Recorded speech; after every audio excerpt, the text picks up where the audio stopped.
Baja tu cámara. Es un encuentro informal en realidad. Solamente venimos a platicar justamente con motivo pues del inicio ya muy próximo del proceso electoral. Entonces se trató de una reunión cerrada, ni siquiera hubo intercambios, nada más planteamos pues algunas ideas, algunas inquietudes que tenemos.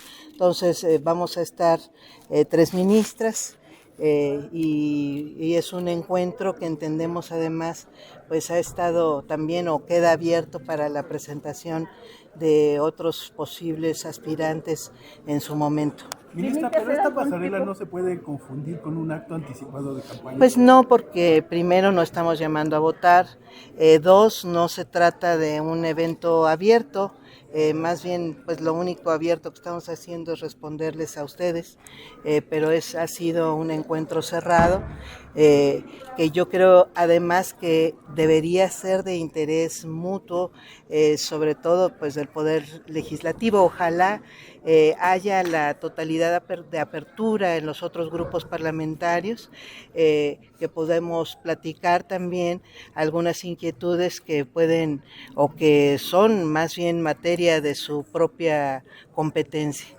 Lenia, ¿tú estás satisfecha cómo se ha desarrollado este proceso para renovar al Poder Judicial, que ha tenido pues algunos vicios, muchos errores, y cómo auguras tú que va a ser la jornada? Bueno, yo creo que es un primer ejercicio sumamente complejo.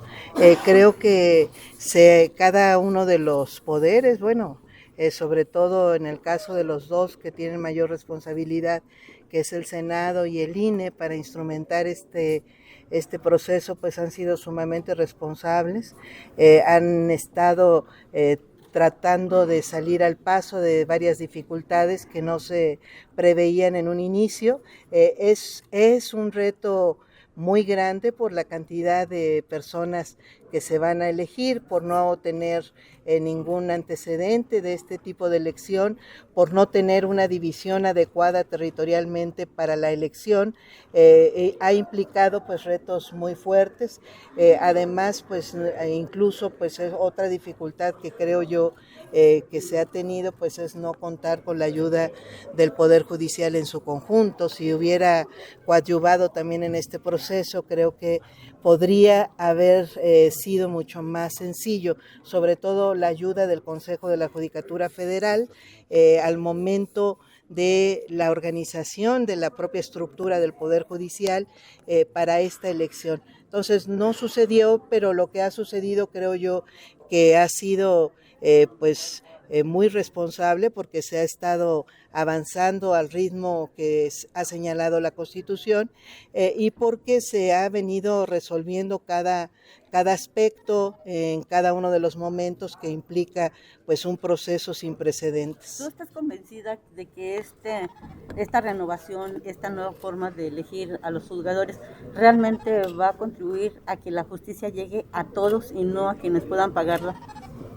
Bueno, yo creo que se abre por primera vez en 2 siglos al Poder Judicial. El Poder Judicial ha sido un poder sumamente cerrado, yo diría incluso hermético. Hubo tiempos en los que no sabíamos nada, absolutamente nada de lo que hacía el Poder Judicial.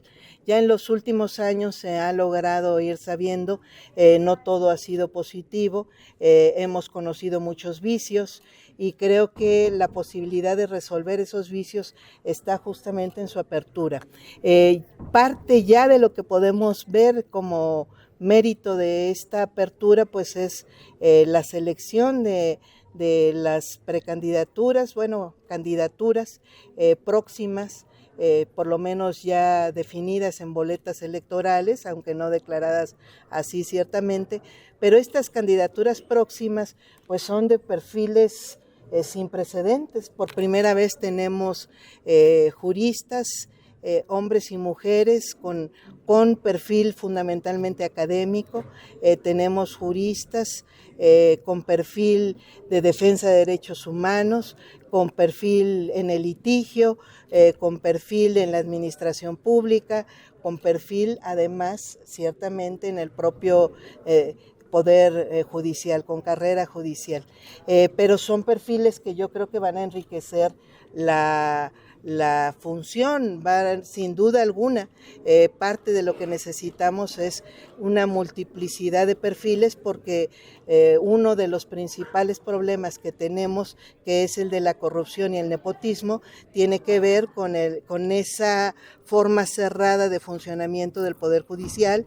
Otro de los problemas que tenemos, que es la falta de comprensión de los problemas sociales y de los problemas de la gente, la indiferencia, si no es que franco desprecio de los problemas que se supone que deben resolver jueces y juezas de nuestro país, pues tiene que ver con ese aislamiento, con esa separación tanto clasista, justamente por esta condición que se asumió que deberían tener los jueces, con salarios que no tiene ningún mexicano, ninguna mexicana, con esa acepción muy elitista, pero al mismo tiempo con resoluciones absolutamente ajenas a las necesidades de nuestra población.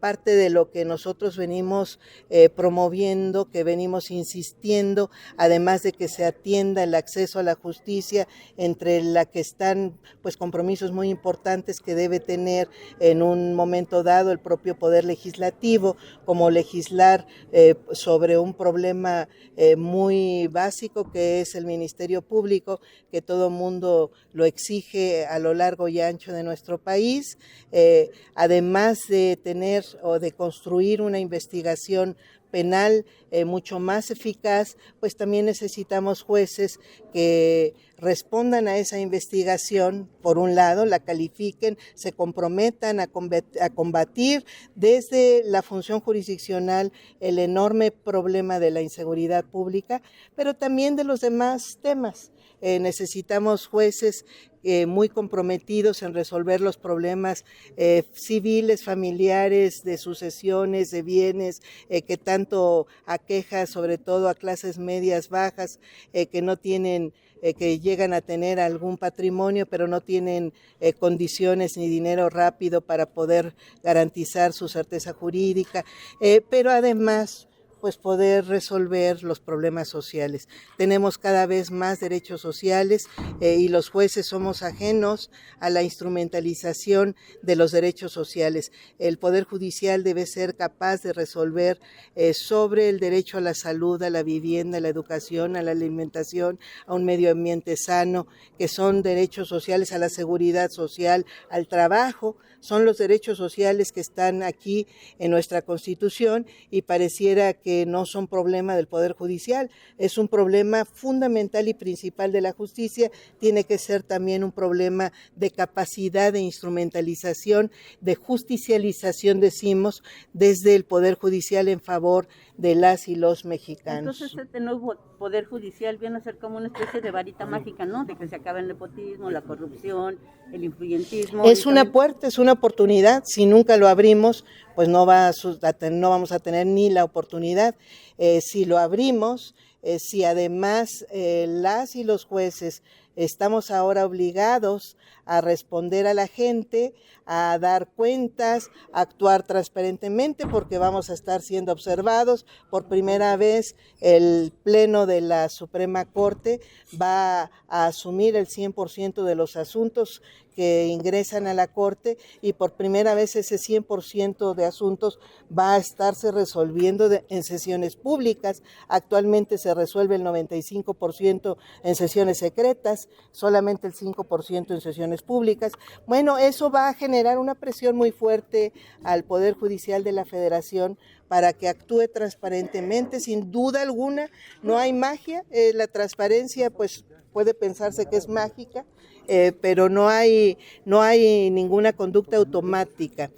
Creo que el escrutinio público va a tener, como suele tener, pues digamos que un resultado inmediato, que es que las juezas, los jueces estén pensando en que no están encerrados, en que nadie los mira, en que pueden hacer lo que sea, en que pueden violar la Constitución, otorgar las suspensiones que se les antoje, aunque no vengan en la Constitución o aunque contravengan, por ejemplo, la Constitución con el tema de los fideicomisos o del conjunto de aspectos que ha formado parte de la reforma judicial, y ahí tenemos jueces que siguen extralimitándose. Bueno, ahora van a estar sometidos al escrutinio de la población, pero además van a tener un órgano que puede sancionarlos, que incluso puede sancionar por primera vez administrativamente a las y los ministros. Entonces hay pues un conjunto de nuevas instituciones, articulación del propio Poder Judicial, que creo que nos puede permitir justamente tener un resultado muchísimo mejor. Nada es automático nunca, hay personas que empujan siempre hacia resultados determinados. No dudo yo que siga habiendo resistencia en algunas personas que se quedan en el Poder Judicial, que sigan tratando de detener esta transformación, pero sin duda alguna, pues ya el hecho de que se haya avanzado, se siga avanzando, que tengamos inminentemente un proceso electoral en ciernes, nos habla optimistamente de que vamos a lograr estos cambios, o vamos a traer estos cambios de transparencia, de rendición de cuentas, de combate a la corrupción, al nepotismo, a los abusos, y un Poder Judicial además que administre de manera muy austera y muy razonablemente los recursos en favor de las finalidades del Poder Judicial, y no que deje buena parte de esos recursos en altísimos, los más altos, injustificablemente altas remuneraciones que no tiene ningún otro mexicano, ya no digamos en el servicio público, sino nadie en nuestro país. ¿Usted va a renunciar a la Suburban que utiliza magistrada, a los cientos de asesores? Porque sí, se cambia el modelo, pero no hay nada en la ley que establezca justamente que ya no se va a gozar de estos cada ministro. Qué bueno que lo comentas, porque hay mucha desinformación, mala fe, y han querido golpearme con eso. Yo recibí 2 camionetas, devolví una porque solo uso una. Los demás ministros tienen 2 camionetas y no sé cuántos vehículos más. Hay ministros que tienen más de 10 escoltas. Aquí lo hemos visto en la Corte cuando venimos los 11 ministros, hubo una ministra que vino con más de 10 escoltas, las tiene, su servidora no tiene una sola escolta, y sí, utilizo el vehículo que se me asignó. Ojalá la Corte tuviera otros vehículos, si me cambia, esa es propiedad de la Corte, por eso uso esa camioneta. Si me la cambia por otro vehículo, podré usarlo, por supuesto. Yo he propuse ahora en diciembre, que en lugar de bajarle el 50% al comedor de los trabajadores y quitarles el bono de fin de año a los trabajadores operativos, se vendieran estas camionetas y se podría racionalizar el gasto. Justamente porque estas camionetas son carísimas. Se votó, no se me aceptó y se sigue teniendo. Yo por lo pronto decidí unilateralmente desde el 15 de diciembre que se me entregaron 2 camionetas, devolver una, y he estado haciendo uso de una sola.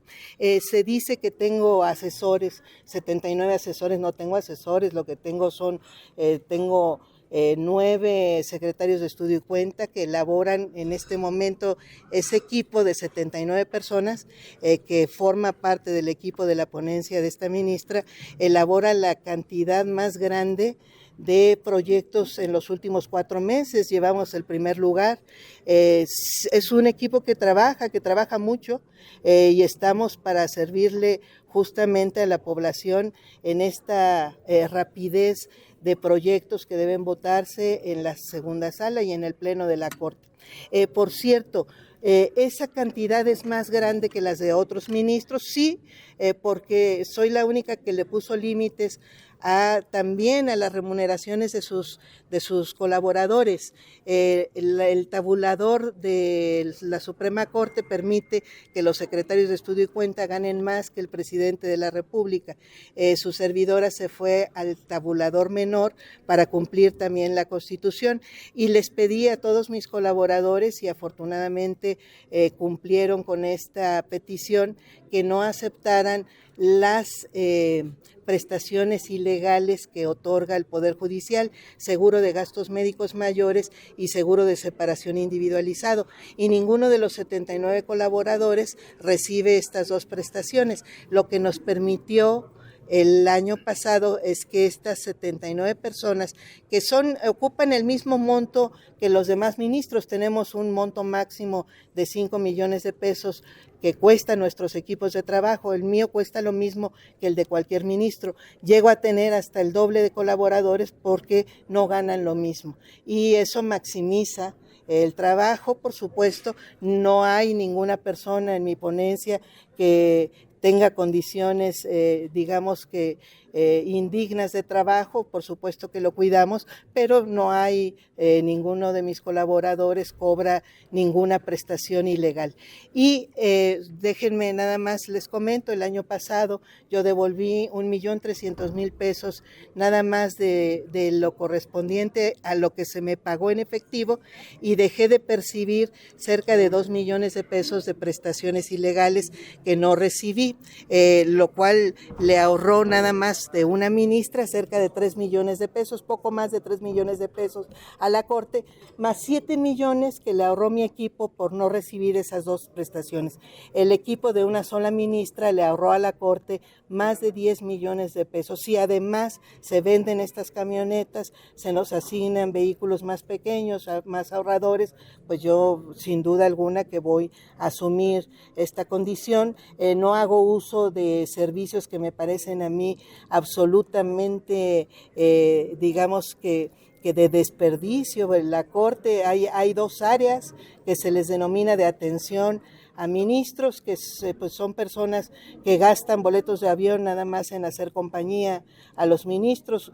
No hago uso de esas áreas porque las considero injustificables. Entonces, creo que pues hemos logrado estos ahorros y si podemos, vamos a seguir empujando más ahorros todavía para que esos gastos pues vayan a dar a lo que deben servir, que es a garantizar el acceso a la justicia para las y los mexicanos. Muchas gracias. Buen día.